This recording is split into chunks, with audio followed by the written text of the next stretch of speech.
I love to travel, and in this video I will explain how I plan my trips when I go abroad. I'm traveling to Athens tomorrow, and I'm really excited because I've never been in Greece, one of the only places or the only countries in Europe that I've never been to. But let's get right into the business. Hi, it's Peter here. Why did I say let's get right into the business before my name? But anyways, let's get right into the business. I like to plan my trip so that I can get the most of my photographs on the trip. Of course, it also includes the gear I need, and I will talk about that a bit later. My plan is to photograph street art in Athens. I know there is lots and lots of them, and I always use Google Maps and different types of websites to plan my trips. And this time I came across a really interesting app called Street Art. And it has different photographs and information about street art in different countries. And luckily, it also includes Athens. And I will be using also a web page or a blog called Bloco, which is a really big help. That was a big help when I went to Lisbon last October to photograph, yes, surprise, street art. I don't know what draws me into street art. Probably it is because of the huge talent that it takes to make those. I've no skills to do any graffitis or anything. Maybe that's why I'm really drawn to those. And I think when made really well, they just kind of like richens our cities and make those maybe a bit boring concrete walls a little bit more interesting. And of course, I like to support art in different forms. And when people are doing that, they are just, doing what they like to do, and I really appreciate that and really happy for them, and they give us some joy with their art. Tags and graffitis, well, not so much, because that's more of a anarchistic way of street art, but of course some of them might be really good. But what I don't like is that some people tag or mess up with spray paint all the good murals and write on top of them and all that. That's not something that I like. They should respect the art that's out there. I have planned to have 2 full days of photographing these street arts. The rest of the days I will, be a tourist and see all the historic sites and stuff like that, because like I said, I've never been there before, so it's a totally new place for me. And even though I plan, it doesn't mean that I have to stick strictly to the plan that I've made, because there's always room for a surprise. And street photography without any surprises is, well, it's not street photography in my opinion.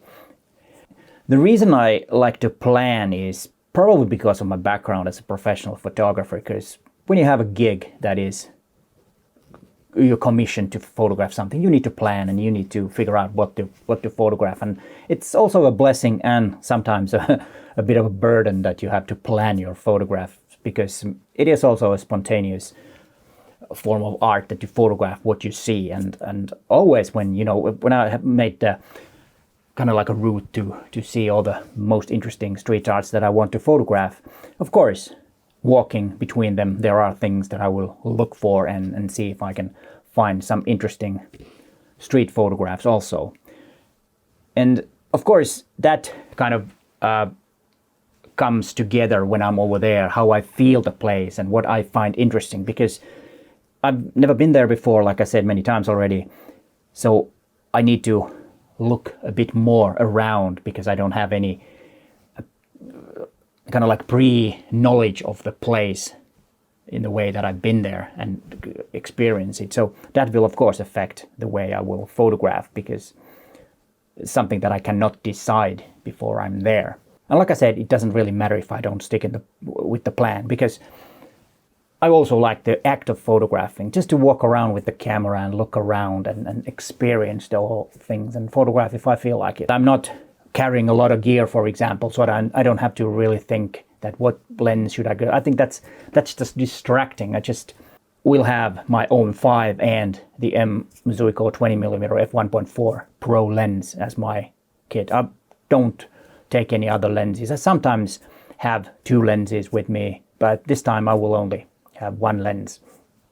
I kind of used to that 20mm and over 5. It's a marvelous combination of of gear that I use. It's, you know, light and small, weather sealed, and I like the field of view of a 20mm on 0.5. I think it fits me perfectly. I don't know, what is your favorite gear when you travel? Do you want to take all of your stuff with you, or are you narrowing yourself down? Of course, when you're narrowing down yourself, you might miss a few shots, but I don't care if I miss a shot. It's, you know, it's just my leisure time, and sometimes even seeing things without photographing them can give you joy. You don't have to photograph everything you see. It's just, well, it's really hard to explain how I feel, but I hope you understand what I mean. It's the act of photographing, the possibility to walk around and experience things is a lot more important than having a photograph, because sometimes photographing too much will kind of make your memory, or you remember less things, or you don't experience it as deeply, the thing, if you just, you know, walk around and photograph everything. Just walk around, for me at least, works walking around and photographing every now and then. If you see something interesting, or if I see something interesting, then I have a deeper memory of the whole trip and the experience. One big thing about planning the trip, also the photographic trip, is also looking back at my old images from my trips, and that's what I did. I did look around and I did look my photographs from Lisbon last October, where I also photographed street art. I think that is a good thing to do, because then I can look at those images and kind of like make my state of mind towards that photo shoot that I will have next week. And also, is there something that I should improve or have a different approach? And of course, getting better photographs is always a goal. And of course, I try to do that, get even better photographs, even though I was quite happy with the photographs that I took in Lisbon. I will have the same approach.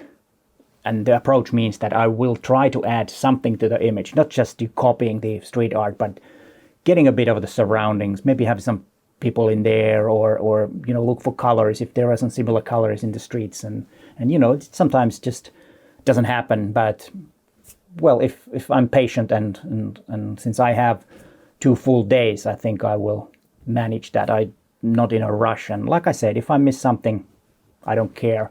I just want to feel the whole experience and feel the vibes and everything. It's a big thing for me too. And if you are in Athens on these days, or actually over that side, please contact me. There's my email in the description, and you're welcome to join my photo walk and looking at street art in Athens. And here is the video about my street art photography in Lisbon. You might want to watch that and see what my approach was then, and I will make a video about my experience in Athens too, photographing street art. But hey, thanks for watching, and bye for now.